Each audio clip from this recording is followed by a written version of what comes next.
26 जून हा दिवस अंमली पदार्थ विरोधी आणि अंमली पदार्थ वाहतूक विरोधी दिन म्हणून पाळला जातो। त्या पार्श्वभूमीवर आजच्या आधुनिक युगात व्यसनांचं बदलतं स्वरूप या विषयावर मुक्तांगणच्या उपसंचालिका मुक्ता पुणतांबेकर यांनी ई सकाळशी खास गप्पा मारल्या। पूर्वी जेव्हा मी मुक्तांगणमध्ये काम करायला सुरुवात केली तेव्हा जे अल्कोहोलिक रुग्ण आमच्याकडे यायचे तर त्यांचा वयोगट साधारण 30च्या पुढचा असायचा किंवा अगदी 35च्या पुढचाही दिसायचा आणि आता मात्र हा वयोगट कमी होत चाललाय। एखाद्या माणसाने जेव्हा पहिल्यांदा तो दारू पितो तेव्हा अल्कोहोलिक बनायला त्याला खूप 10-12 वर्ष सुद्धा लागू शकतात। ड्रग्सच्या बाबतीत मात्र एकदा दोनदा ड्रग्स घेतली की तो लगेचच त्याच्या ड्रग्सच्या आहारी जातो। पण आता मात्र आम्हाला ड्रग्सचा आणि अल्कोहोलचा दोन्हीचा जो वयोगट आहे तो खूप कमी होतोय असं दिसून येतं। म्हणजे आमच्याकडे अगदी 15-16 वर्षाची मुलं सुद्धा उपचारासाठी येत आहेत। म्हणजे एखादा अल्कोहोलिक मुलगा जर का 15 वर्षाचा असेल तर मग त्याचं पहिलं त्यांनी ड्रिंक खूपच याच्या आधी म्हणजे अगदी 11-12व्या वर्षी त्यांनी घेतला असायची शक्यता आहे। तर हे जे चित्र आहे ते आम्हाला खूप भयानक वाटतंय। 8% असतात ते 25च्या आतले असतात। कमी वयोगटामध्ये ड्रग्सचं प्रमाण सर्वात जास्त आहे आणि त्याच्यामध्ये सर्वात जास्त ब्राऊन शुगर आहे। त्या खालोखाल वेगवेगळ्या औषधांचा दुरुपयोग केला जातो की जसं खोकल्याचं औषध, झोपेच्या गोळ्या, पेन किलर्स औषधं आणि आता एक नव्याने आलेलं व्यसन म्हणजे व्हाईटनरचा वास घेण्यासाठी वापर केला जातो। तर तेही एक खूप घातक व्यसन आहे। व्हाईटनर ते रुमालावरती घेतात आणि त्याचा खूप जोरजोरात ते वास घेतात आणि सुरुवातीला मग खूप कमी वेळा घेतलं तरी त्यांना बरं वाटतं। ते घेतल्यानंतर त्यांना एकदम किक येते असं ते म्हणतात आणि मग नंतर कमी घेऊन त्याचा काही उपयोग होत नाही। त्यामुळे ते व्हाईटनर त्या द्रव्याचं प्रमाण पण वाढत जातं आणि ते घेण्याची त्यांची रोजची फ्रिक्वेन्सी पण ते वाढवत नेतात आणि त्यामुळे डायरेक्टलीच मेंदूवरती त्याचा परिणाम होतो। जेव्हा ते इथे ऍडमिट होतात तेव्हा प्रत्येक बॅच साधारण एक 20 ते 25 लोकांची असते।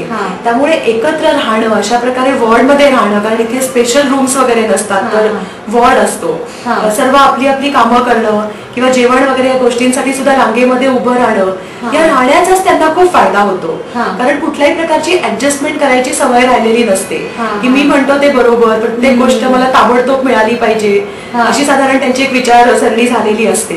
त्यामुळे इथे ते खूप ऍडजस्ट करायला शिकतात, एकमेकांबरोबर चर्चा करतात, खूप मनमोकळेपणाने ते बोलायला लागतात आणि मग इथे त्यांना दिवसभर बिझी ठेवलं जातं।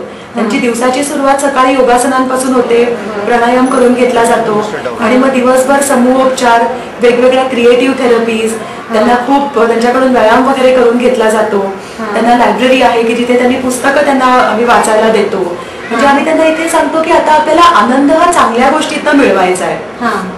व्यसनाबद्दलचा एक खूप मोठा गैरसमज असतो की त्याच्यामुळे आनंद मिळतो, पण तो एक खूप फसवा आणि क्षणिक आनंद आहे, त्यांना इथे आल्यानंतर कळतं। त्यामुळे आनंद मिळवण्याचे जे पर्यायी चांगले मार्ग आहेत त्यांची ओळख त्यांना मुक्तांगण मधून करून दिली जाते आणि त्या व्यतिरिक्त त्या प्रत्येकाला एक एक वैयक्तिक काउन्सिलर दिला जातो की त्या काउन्सिलर बरोबर ते खूप मोकळेपणाने बोलतात, काउन्सिलर त्यांना मार्गदर्शन करतो आणि मुक्तांगण मध्ये काम करणारे 80% काउन्सिलर्स हे पूर्वी व्यसनाधीन होते आणि आज ते व्यसन सोडून इथे काम करतायत। त्यामुळे त्यांच्या अनुभवाचा ह्या आमच्याकडे येणाऱ्या रुग्णमित्रांना खूप फायदा होतो। बाबतीत आणखीन एक गोष्ट असते की एकदा एखादा माणूस व्यसनी झाला तर तो परत थोड्या प्रमाणात व्यसन करू शकत नाही। म्हणजे एखाद्या माणसाने जर का तो दारुड्या आहे, काही महिने तरी दारू सोडली तर तो असं म्हणू शकत नाही की आता मी सोशल ड्रिंकर होतो आणि आता मी कधी कधी पार्टीत पेल। मेंदूच्या पेशी उद्दीपित होतात आणि तो पुन्हा त्याला त्या अजून दारू प्यायला भाग पाडतात आणि त्यामुळे परत पूर्वी इतकाच प्रमाणात तो व्यसन सुरू करतो। ड्रग्सच्याही बाबतीत असंच आहे। त्यामुळे रिकव्हरी रेट आपण ज्याला म्हणतो तो मोजणं हे आमच्या क्षेत्रामध्ये खूप अवघड असतं। कारण आज एखादा माणूस 10 वर्ष व्यसनमुक्त आहे पण त्याला काहीतरी इच्छा झाली, तल्लफ त्याला म्हणतात, तल्लफ आली आणि त्याने थोडीशी दारू घेतली तर ताबडतोब त्याचा रिलॅक्स होतो आणि त्याला दुसऱ्या दिवशी इथे परत ऍडमिट होण्याची वेळ येऊ शकते। पण सर्वसाधारणपणे आम्ही असं बघतो की आमच्या केंद्रातनं जे बाहेर जातात त्यातले 70% लोक पुन्हा व्यसनाच्या मार्गाला जात नाहीत, पण 30% लोक असे असतात की वेगवेगळ्या कारणांमुळे किंवा नुसतीच व्यसनाची इच्छा होते या गोष्टींमुळे ते पुन्हा व्यसनाकडे जातात।